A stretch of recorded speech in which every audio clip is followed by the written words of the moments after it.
Hello and welcome to The Healing Way. My name is Richard Clark, and on this video I'll be talking about illness and symptoms. I want to explain more my overview of illness and the symptoms and the approach that I have to dealing with these things. Now, we're all well aware of the conventional approach to illness by the medical profession, which is a person gets ill and there's some drug or surgery maybe is applied to get rid of the problem. And just lately, in recent years, therapists have come along who also make their contribution, which is broadly the same. People see symptoms and they try and deal with them. I should say I'm not a medical person, I'm not a therapist, I'm not a scientist. I don't try to be and I don't pretend to be. So whatever it is other people are doing is fine. That's their way of doing it, and I have no intention of criticising it or saying it's right or wrong. I'm only speaking about this so we understand the current position where things are at the moment. Now, what's my view? Well, if you've been following my videos, you'll know that I've been focusing on long-term chronic conditions. This isn't because my methods only work on these things, but I want to focus on these kind of things in order to make breakthroughs. By focusing in a small way, in a more localised way, I can go deeper in. And what I learned from one or two illnesses or half a dozen illnesses can be expanded out. So don't feel that my methods, the healing with energy methods, only work on the illnesses I keep talking about. They work just about on anything, and I'll explain why. It's tied in with what my approach is and what my view is to healing. Let's take a problem or a condition such as MS, multiple sclerosis as it's called in the UK. I think it's called disseminated sclerosis elsewhere. Now, if you say to somebody, a specialist in MS, how much damage does the MS cause to the body? Right? They'll probably say, well, all of it. All the damage you see is caused by the MS. I don't see this as being true. What I see is the last 20% of the damage is caused by the MS. The MS is not the main problem. The MS is not a main problem. It is a symptom of a bigger problem. It is part of a bigger problem. The MS comes in right at the end and does the damage that we recognise as the physical condition that we call MS, multiple sclerosis. Okay, so that's my view, that the person, 80% of the breakdown of the body is done before the illness arrives. Okay, so there's this ongoing breakdown of the body. Probably from birth, it's probably inherited, it probably happened with our ancestors, and it's very much due to the environment. It's hard to generalise too much, because you can point to a specific problem like cancer, and that is tremendously complicated. I'm having to start a completely separate line of investigation into cancer, which is going to go at many levels.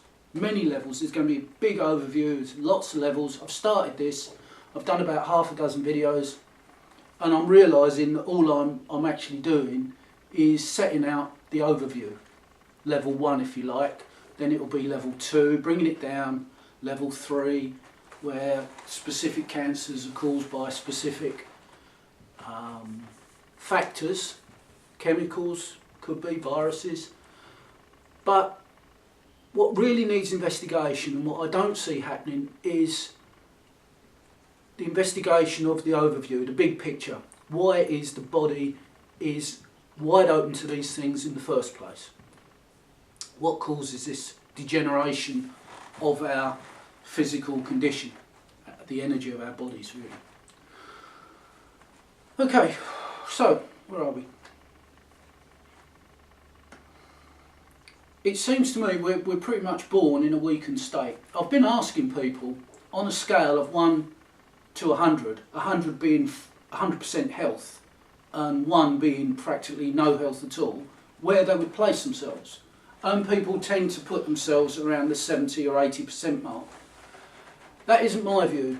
The healthiest I think we see people walking around who are not ill, we wouldn't say they're ill, but their level of health, I would say, is about 30%. 30%, which means there is something like 70%, which is totally uncharted. We've never gone there. We don't know what it is.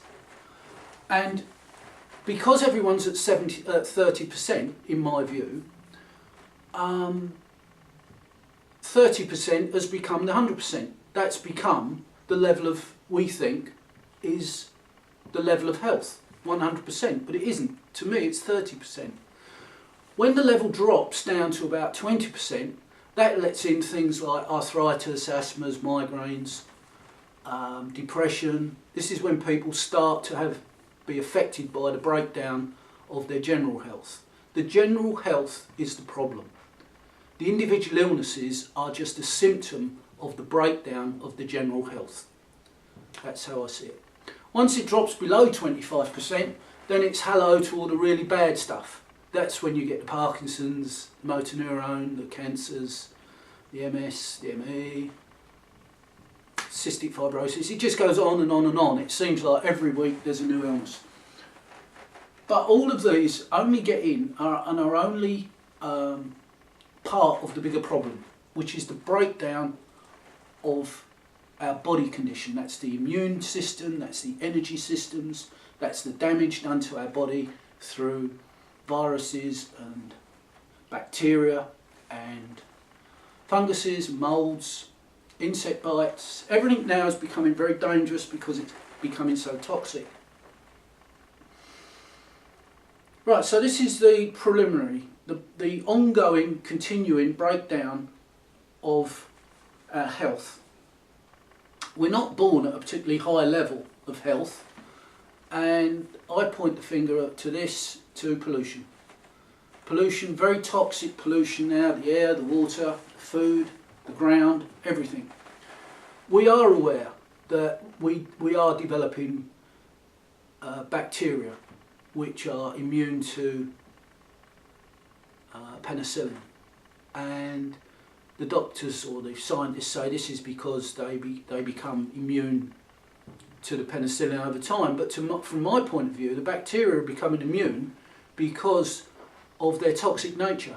It's the toxic nature that protects the bacteria from the penicillin, the antibiotics, and it's what makes the bacteria so dangerous, so powerful, such a powerful threat to us. Once it gets into our bone marrow, which it does, then it upsets, it destroys, it damages the immune system. The immune system doesn't function properly, it starts to attack the body, and so on.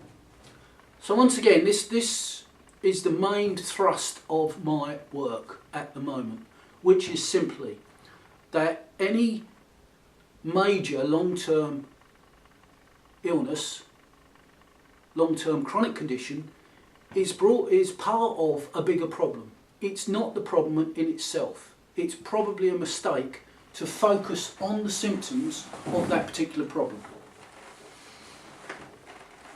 It's like having a car that's completely broken down, nothing works, the engine doesn't work, and the gearbox doesn't work, the electrics don't work, nothing works, and yet coming along and changing a flat tyre.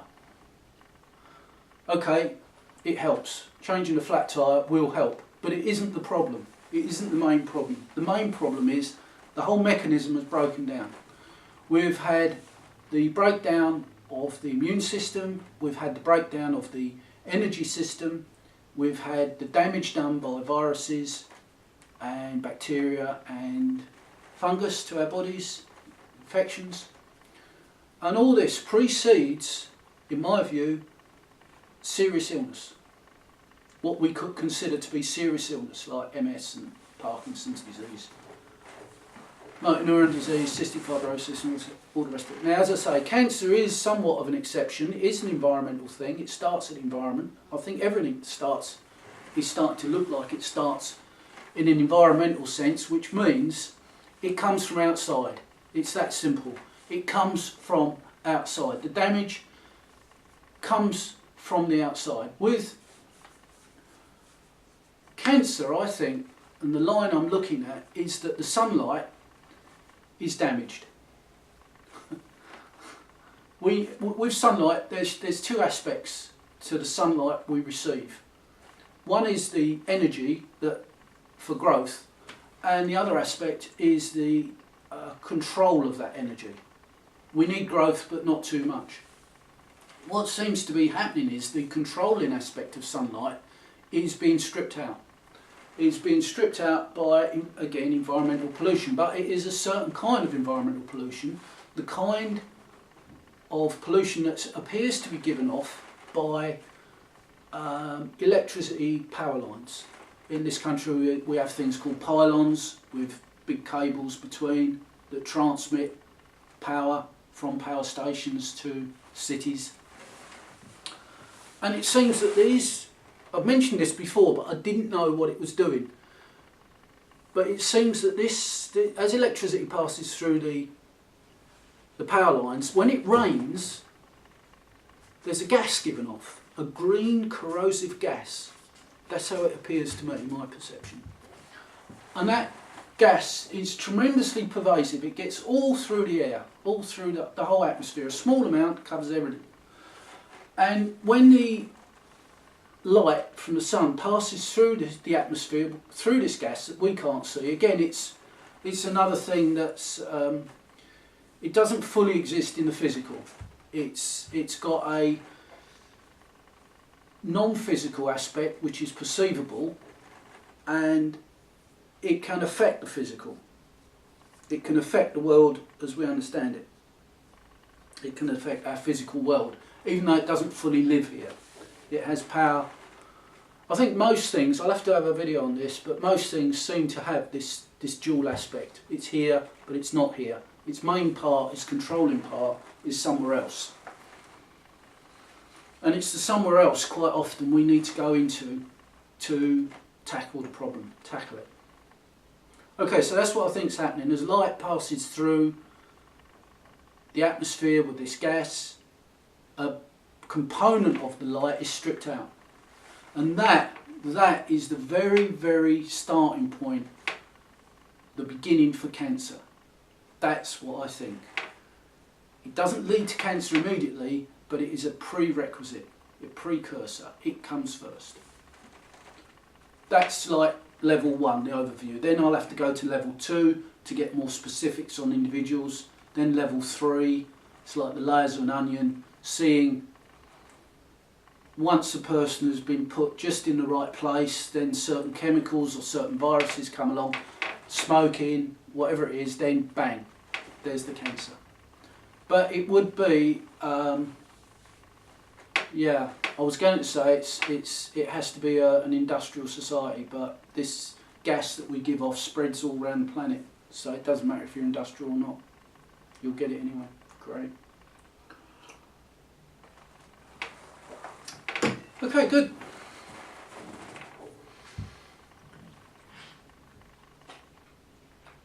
So, just to finish off, the healing with energy methods are designed to tackle the big problem. The big problem is the body breakdown, the body deterioration, the systems, the immune system, the way it works and everything else. Once this is on the way, these are the first 3 methods. Healing with energy 1, 2 and 3 deal with the big problem. By the time you're using healing with energy step 4, then that's when all the crap gets flushed out. That is actually tackling the problem that people perceive, the illness they think they have, which they have, but they think it's the only problem, the illness that's entrenched in the bigger problem. This is why it's so difficult to tackle these things, because they are protected, nurtured, nourished, hidden, entrenched in the bigger problem. It's the big problem protects them. So it's the big problem is the starting point. The big problem, as I keep saying, is the damage done to the body. Step 4 flushes out all the crap, all the physical elements that are causing the problem, the smaller problem, the entrenched problem. And then step 5, which we're working on, I say we because I collaborate with my friend Gavin, and he's come up with these ideas on copper, which are very interesting. And even more interesting is that once he suggested copper, I went down a completely different road to what he's doing. He's come up with a cream that is applied to the joints, that uses the power of copper to bring about it's once all the healing of the previous methods have been done and a lot of the bad has been taken out, the body's left in a kind of jumbled state. And I think his idea, we haven't fully worked this one out, but his idea with this cream is to resynchronize the body. All the different parts of the body, which are now free of the bad that was in them, can now need to resynchronize. And I think that's his idea with copper and the cream. He's also talking about zinc, iron, I think, magnesium is another one. They've all got to be worked through. As I say, these are his ideas. My idea on this was to use the copper in a way to help bypass damage done to the nervous system, to help the nervous system repair. Well, you can't repair the nervous system, but it might be possible to work around the damage. And that was my idea. So basically, he's more the body's software and I'm more the body's hardware. But it's a nice collaboration because quite often he picks up on stuff I would have missed. And just to take the point further, he is the big view. He has the big view and he helps me out focusing on healing work, whereas I am just the healing. I just focus on the healing. I'm not into the bigger view, which would encompass things like personal development. He's helped me out a lot with personal development, which is something I really don't take a lot of notice of, because I don't feel you can serve two masters. I need just to focus on one aspect, which to me is healing. But if someone says whatever, then fine, I'll try and understand it and take it on board. But yeah, it's a nice collaboration going. I want him to be acknowledged for his contribution and for anything he does contribute to be credited with, because his contribution has been invaluable, absolutely. He's close to becoming on an even level. And Healing with Energy, the method that became Healing with Energy Step 3 was Gavin. Yeah, that was him. But there's no losers in this. It's all about, you make your contribution and everybody makes it right work. It's great. It's really good. Okay, well, I'm bone dry with all this talking, so I'm going to stop.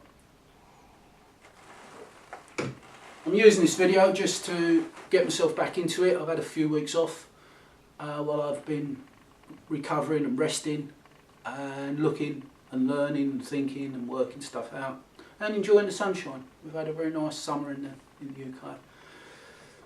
But with this stuff, it can't be forced. It has to come through at its own pace, and it's good to take a break and let there be a build-up, because I now feel I want to throw out quite a few videos to catch up.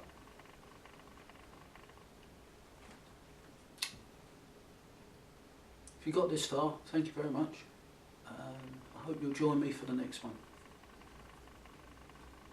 Got so much work to do. It's amazing. It just goes on and on and on and on. It's just fabulous. Get into it. Get into it. Change your life. Thanks again.